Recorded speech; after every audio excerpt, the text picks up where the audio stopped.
आज का टॉपिक है ब्रह्मांड में प्रैक्टिस सेट 1। हम लोग विगत कक्षाओं में ब्रह्मांड के विषय में पढ़े हैं, तो आज हम लोग थोड़ा प्रश्नों के माध्यम से देखते हैं कि ब्रह्मांड को हम लोग कितना समझे हैं।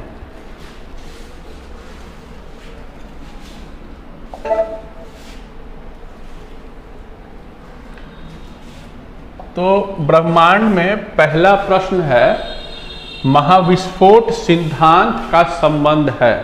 यानी कि जो हम लोग ब्रह्मांड में पढ़े थे बिग बैंग थ्योरी, ये बिग बैंग थ्योरी का रिलेशन किससे है? तो एक है महाद्वीपीय विस्थापन से, दूसरा है हिमालय के उत्पत्ति से, तीसरा है ब्रह्मांड की उत्पत्ति से और चौथा है ज्वालामुखियों के विस्फोट से। अब इसमें यह देखना है कि आंसर होगा क्या। तो इसका आंसर होगा ब्रह्मांड की उत्पत्ति से। इसका आंसर होगा ब्रह्मांड की उत्पत्ति से। आंसर इज बी, क्योंकि हम लोगों ने देखा था जो बिग बैंग थ्योरी था, जिसे जॉर्ज साहब ने 18वीं 19वीं शताब्दी में सिद्धांत दिया था, और उन्होंने बताया कि एक गर्म गोला था जिसमें संघनन हुआ, यानी कि वो डेंस हुआ और उसमें विस्फोट हुआ, और विस्फोट होने के बाद जो आज हम लोग सूरज देखते हैं या पृथ्वी देखते हैं या चांद देखते हैं, उन सभी का जो निर्माण हुआ है इसी महाविस्फोट सिद्धांत अर्थात बिग बैंग थ्योरी से हुआ है। तो ये इसका आंसर होगा बी। ये एक बार एग्जाम राजस्थान पीसीएस जो हुआ था, राजस्थान पीसीएस 2007, उसमें ये प्रश्न पूछा था। ये एक महत्वपूर्ण प्रश्न है और यहाँ पे हम लोग को ये जानना आवश्यक है कि एक है जॉर्ज लैमेतेयर।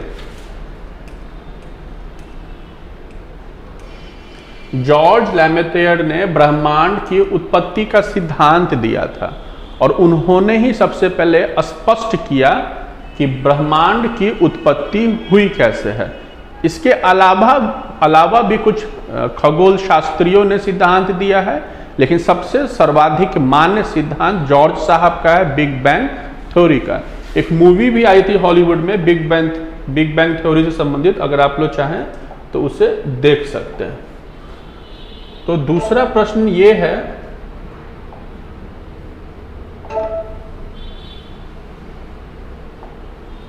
आकाशगंगा वर्गीकृत की गई है, यानी कि जो मिल्की वे है अर्थात जो गैलेक्सी है, हम लोग गैलेक्सी के भी विषय में पढ़े थे, तो इसमें देखना है कि गैलेक्सी जो है वो किस प्रकार दिखती है।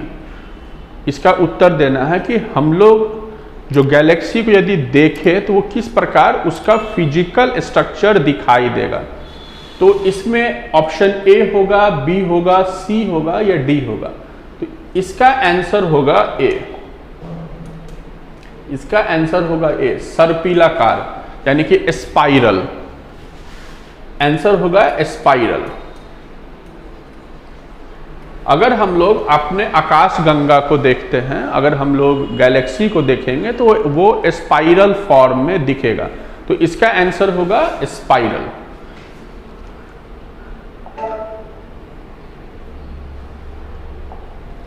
तीसरा प्रश्न है, हमारी आकाशगंगा के केंद्र की परिक्रमा करने में सूरज को समय लगता है। यानी कि हम लोग जानते हैं पृथ्वी जो सूरज की परिक्रमा करता है, और सूरज भी जो है वो आकाशगंगा के केंद्र की परिक्रमा करता है, और जो चंद्रमा पृथ्वी का उपग्रह है वो चंद्रमा जो है वो पृथ्वी की परिक्रमा करता है। तो यहाँ पे प्रश्न ये पूछा जा रहा है कि आकाशगंगा के केंद्र की परिक्रमा करने में सूरज को कितना समय लगता है। यानी कि जो सूरज एक पूरी परिक्रमा आकाशगंगा के केंद्र का करता है तो उसे समय कितना लगता है। तो आंसर इसका होगा सी, 25 करोड़ वर्ष। हम लोगों ने देखा था गैलेक्सी के विषय में, गैलेक्सी होता है स्टार का ग्रुप। गैलेक्सी होता है स्टार का ग्रुप। मान लीजिए ये स्टार है, तो इसी के ग्रुप को, ये पूरे ग्रुप को गैलेक्सी बोलेंगे। और इसका एक सेंटर होता है जिसे हम लोग बल्ज बोलते हैं। इसी बल्ज की परिक्रमा यानी कि रिवॉल्यूशन सन करता है और उसे लगता है 25 करोड़ वर्ष। और यही जो 25 करोड़ वर्ष है उसको एक कॉस्मोस ईयर कहते हैं। यानी कि ये जो गैलेक्सी है और इसकी परिक्रमा यदि सन किया, इसकी परिक्रमा अर्थात रिवॉल्यूशन यदि सन करता है तो सन को समय लगता है 25 करोड़ वर्ष। और ये 25 करोड़ वर्ष कहलाता है खगोल शास्त्र में एक कॉस्मोस ईयर, एक ब्रह्मांड ईयर। यानी कि अगर एक ब्रह्मांड ईयर है इजकल टू 25 करोड़ वर्ष होता है। जिस प्रकार पृथ्वी सूरज की जो परिक्रमा करती है उसे लगभग 365 दिन लगते हैं, उसी प्रकार सूरज जो आकाशगंगा के केंद्र की परिक्रमा करता है उसे लगभग 25 करोड़ वर्ष लगते हैं। और इसी 25 करोड़ वर्ष को हम लोग खगोल शास्त्र में, एस्ट्रोनॉमी में एक कॉस्मोस ईयर कहते हैं। क्योंकि कॉस्मोस हम लोग ब्रह्मांड को ही कहते हैं। तो इसका आंसर होगा सी 25 करोड़ वर्ष।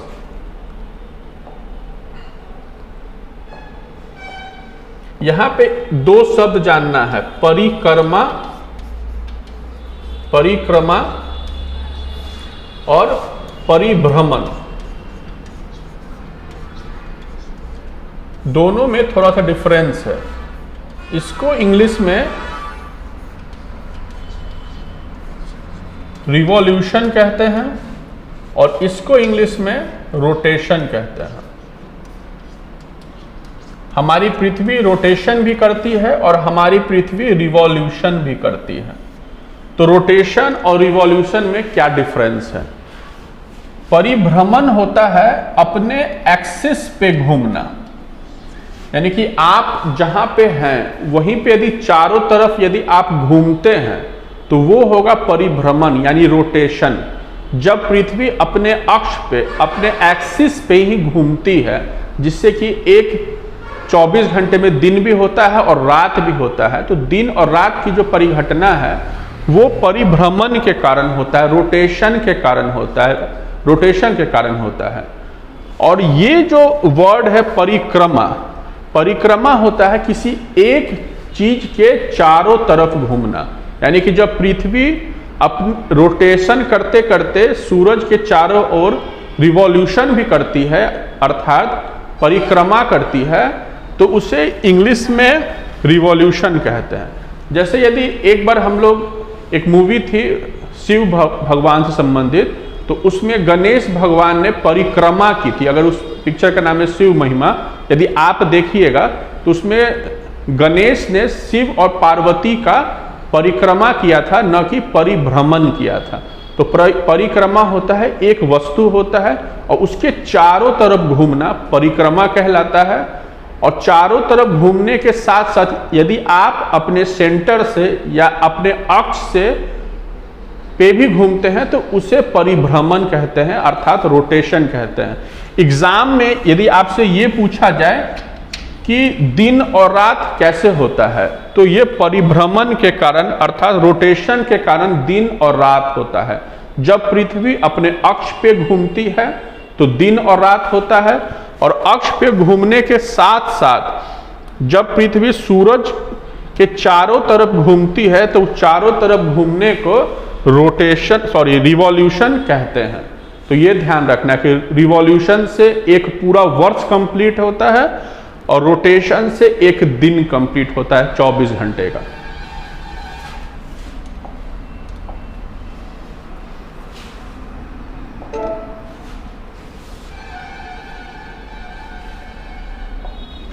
चौथा प्रश्न है कि तारे का रंग, तारे का रंग सूचक है। तारे का रंग सूचक यानी कि तारा का जो कलर होता है, जो उसका ब्राइटनेस होता है, वो किस चीज का सूचक है? तो इसमें आंसर है सूरज से दूरी का, उसकी ज्योति का, उसकी पृथ्वी से दूरी का या उसके टेम्परेचर का। तो ये एक बार आईएएस के प्री 1994 में एग्जाम में पूछा गया था। अभी से 2010 से पहले जो यूपीएससी का एग्जाम होता था उसमें जो प्रारंभिक परीक्षाओं में जो प्रश्न पूछे जाते थे वो उसी तरह के प्रश्न होते थे जो आजकल मध्य प्रदेश में या बीपीएससी में पूछा जाता है। तो पहले का जो यूपीएससी था, आज से 10 साल 12 साल पहले का जो यूपीएससी था, उसका वही लेवल है जो आज बीपीएससी का लेवल है या मध्य प्रदेश या छत्तीसगढ़ का लेवल है। तो इस तरह के आसान प्रश्न यूपीएससी भी पूछता था, लेकिन आज यूपीएससी स्ट्रेट क्वेश्चन नहीं, कॉन्सेप्चुअल प्रश्न पूछता है। तो यहाँ पे 1994 में आईएएस में प्रश्न आया था कि तारे का रंग सूचक है, तो इसका उत्तर होगा टेम्परेचर का, यानी आंसर होगा डी, उसके ताप का। यानी कि अगर तारा जो है बहुत ब्राइट दिखाई देगा तो वो ब्राइटनेस उसके टेम्परेचर को सूचित करेगा। इसमें एक प्रश्न ये भी पूछा जा सकता है कि यदि तारा बहुत ब्राइट है, इसका मतलब है कि वो अभी यंग है, वो तारा अभी युवा काल में है। यदि तारा का जो कलर है वो खराब हो रहा है, वो कम हो रहा है, इसका मतलब ये है कि वो वृद्धावस्था की ओर जा रहा है। यानी कि स्टार के संबंध में ये देखना है कि अगर ये जो तारा है इसका टेम्परेचर, इसका ताप यदि कम है तो वो वृद्धावस्था की ओर जा रहा है। यदि ताप जो है ज्यादा है, यानी उसमें लाइट ज्यादा है, तो वो युवा तारा है। साथ में एक प्रश्न एक बार और पूछा गया था कि यदि तारा है उसका आकार से संबंध में, आकार यदि ज्यादा है,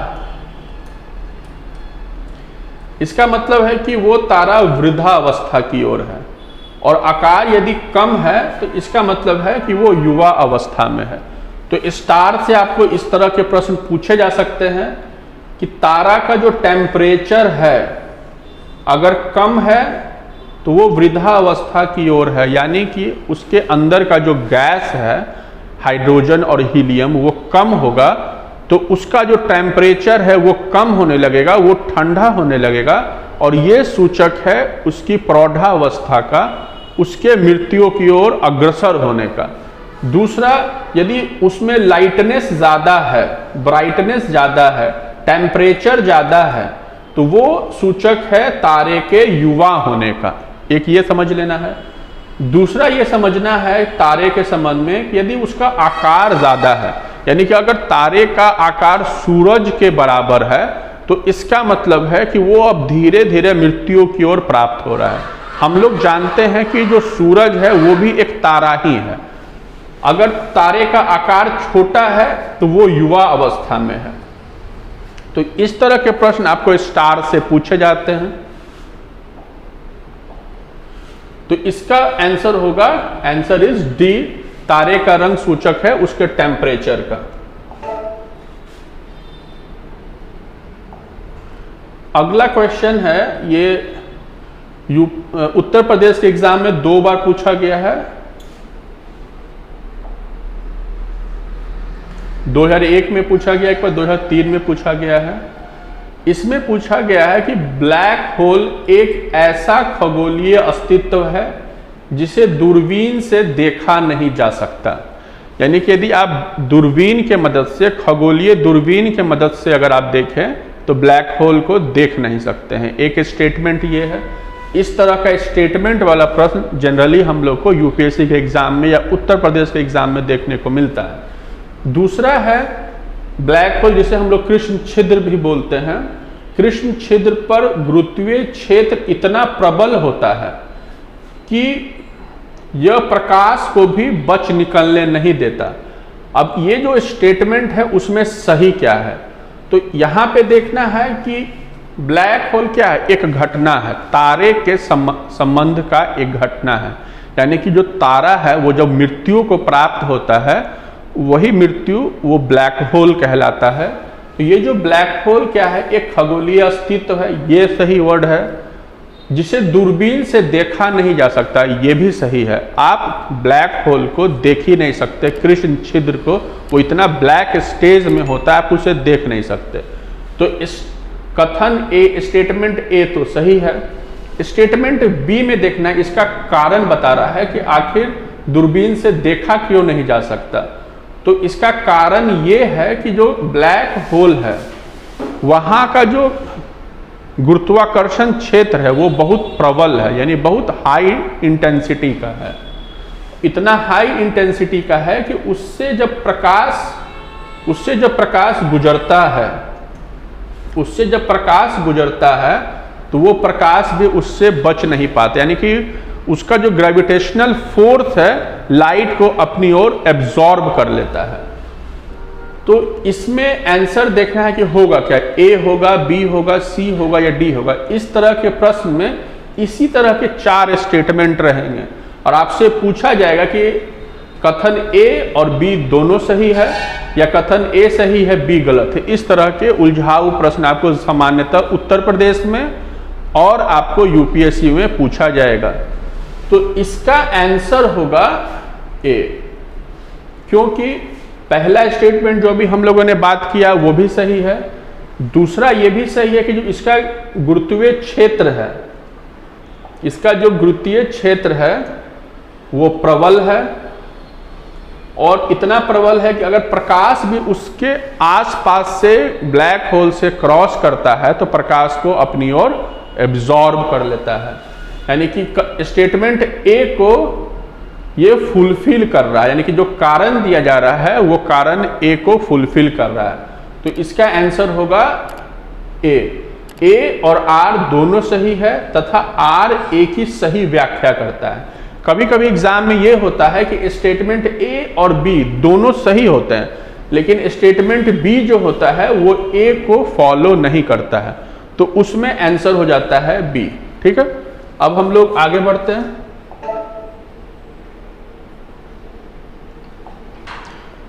अगला क्वेश्चन ब्लैक होल से ही संबंधित है। इसमें क्वेश्चन ये है कि ब्लैक होल अंतरिक्ष में एक पिंड है जो किसी भी प्रकार के विकिरण को बाहर नहीं आने देता। रेडिएशन भी बोल सकते हैं, लाइट भी बोल सकते हैं। इस गुण का क्या कारण है? हम लोगों ने जो लास्ट में डिस्कस किया कि जो ब्लैक होल है वहाँ का ग्रेविटेशनल फोर्स बहुत हाई इंटेंसिटी का होता है, जिसके कारण यदि कोई भी लाइट वहाँ से क्रॉस करती है या फिर रेडिएशन क्रॉस करती है तो उस रेडिएशन को एब्जॉर्ब कर लेता है। और हम लोग जानते हैं यदि पूरे लाइट को यदि एब्जॉर्ब कर लिया जाए, सातों कलर को एब्जॉर्ब कर लिया जाए, तो वो जो ऑब्जेक्ट है वो ब्लैकिश दिखाई देता है, ब्लैक दिखाई देता है। यही कारण है कि ब्लैक होल ब्लैक दिखता है, क्योंकि लाइट जो उसके इर्द गिर्द जो क्रॉस करती है वो पूरे लाइट को अपने में एब्जॉर्ब कर लेता है। तो ये तो स्टेटमेंट सही है। तो एब्जॉर्ब जो करता है उसके पीछे कारण होता क्या है? तो उसके पीछे कारण होता है बहुत उच्च घनत्व। उसके पीछे कारण होता है बहुत उच्च घनत्व, यानी कि उसका जो डेंसिटी है, उसका जो डेंसिटी है बहुत हाई होता है। उसका जो डेंसिटी होता है तरीके से पता ही नहीं।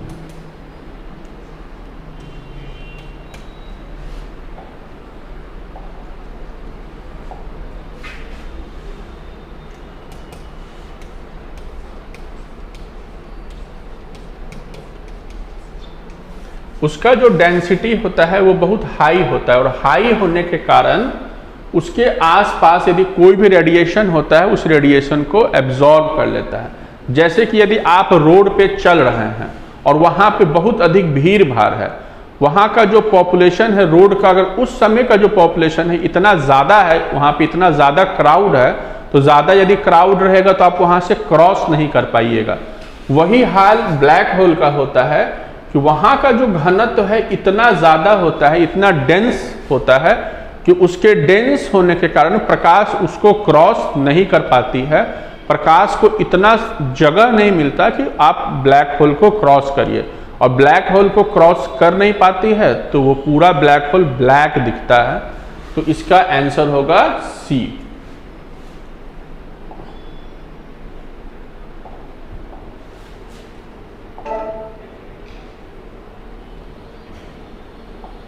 अगला क्वेश्चन है, आपको यूपी लोअर में पूछा गया था ये क्वेश्चन कि सुपरनोवा क्या है।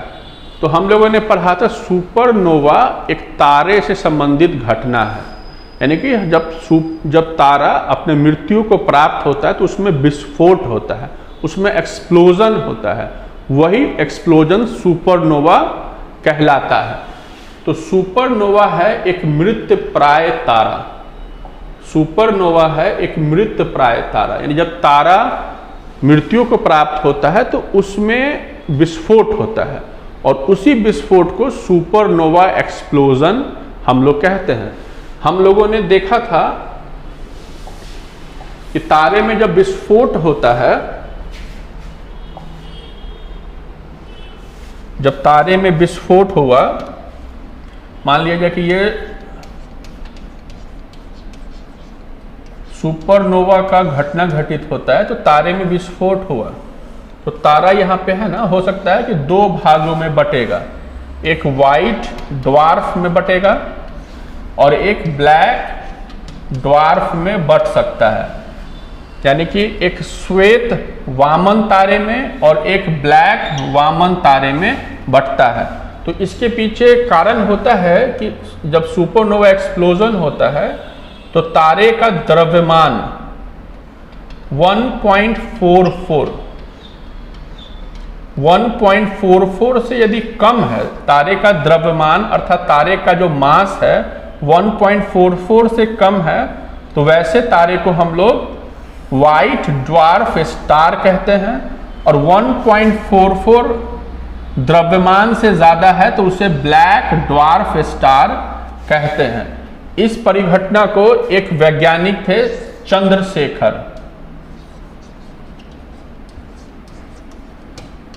चंद्रशेखर ने इस घटना को बताया था, और उन्हीं के नाम पे ये जो सीमा है चंद्रशेखर सीमा के नाम से जानी गई। उन्होंने बोला कि यदि किसी तारे में सुपरनोवा वाली घटना घटित होती है, किसी तारे में सुपरनोवा वाली घटना घटित होती है और तारे का द्रव्यमान यदि 1.44 से कम है तो वो तारा सफेद दिखेगा, और यदि उसका द्रव्यमान 1.44 से ज्यादा है तो वो ब्लैक दिखेगा। और ये जो सीमा है 1.44 की, उस सीमा को ही हम लोग चंद्रशेखर सीमा कहते हैं। हमारे हर तरह के एग्जाम में, वो यूपीएससी का एग्जाम हो या ग्रुप डी का भी एग्जाम हो, ये चंद्रशेखर सीमा हम लोग से पूछा ही गया है। तो सातवां का आंसर होगा एक डेड स्टार।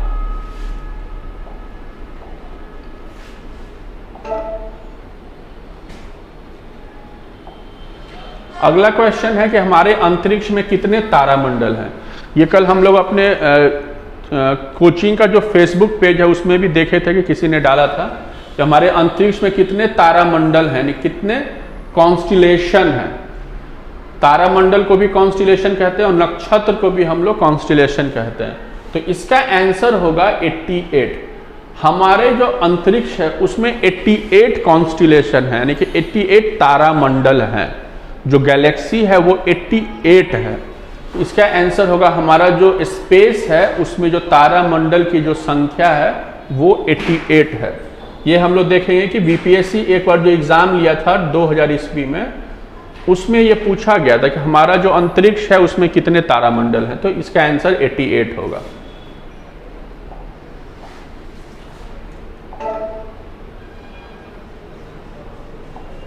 अगला क्वेश्चन है कि निम्नलिखित में से कौन सी खगोलीय वस्तु नहीं है, यानी कि यहाँ पे जानना ये है कि जो एस्ट्रोनॉमिकल ऑब्जेक्ट होता है इनमें से कौन नहीं है। पल्सर, भंगूर तारा, कृष्ण मास्टर और क्वासर। यहाँ पे देखना है कि ऐसी इसमें से कौन सा शब्द है जो एस्ट्रोनॉमी से संबंधित नहीं है, तो उसका आंसर होगा कृष्ण मास्टर। कृष्ण मास्टर नाम का कोई भी ऐसा वर्ड नहीं है, कोई भी ऐसा पिंड नहीं है, ऑब्जेक्ट नहीं है जो खगोल शास्त्र से संबंधित है। तो इसका आंसर होगा कृष्ण मास्टर। एक होता है कृष्ण छिद्र और एक होता है कृष्ण मास्टर। यदि कृष्ण छिद्र होता अर्थात ब्लैक होल होता तो इसका आंसर सी हो सकता था। तो पल्सर एक तारे का नाम है, हम लोग जानते हैं कि पल्सर एक तारे का नाम है। भंगूर तारा भी होता है, क्वाशर भी होता है जिसमें बहुत अधिक लाइट होता है। तो ये तीनों जो शब्द हैं वो खगोलीय वस्तु है, लेकिन कृष्ण मास्टर कोई भी खगोलीय वस्तु नहीं है।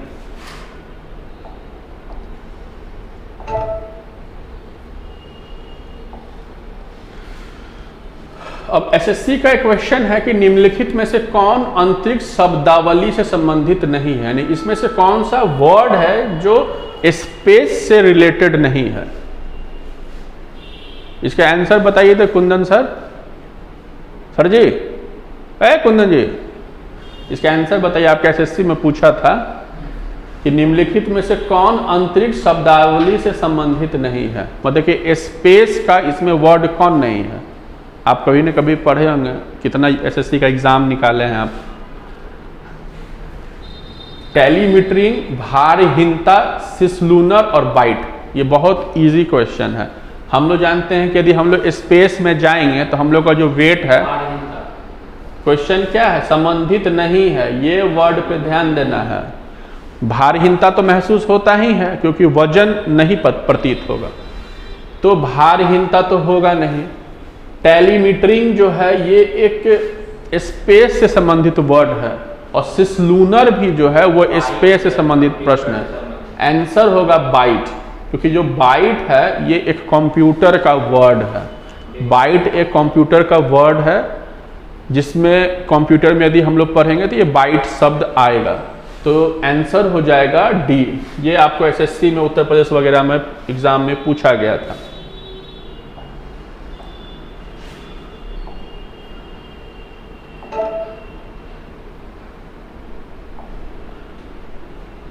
लास्ट क्वेश्चन है कि निम्नलिखित में से कौन अंतरिक्ष शब्दावली से संबंधित नहीं। वही क्वेश्चन रिपीट हो गया है। तो प्रैक्टिस सेट 1 में इतने ही 9-10 प्रश्न थे और ये सभी प्रश्न हम लोग के वो थे जिसे हम लोगों ने थ्योरी में पढ़ा था। अब हम लोग अगले वीडियो में मिलेंगे और प्रैक्टिस सेट 2 में देखेंगे कि कैसे कैसे प्रश्न आपको भूगोल में पूछे जा सकते हैं। तब तक के लिए धन्यवाद।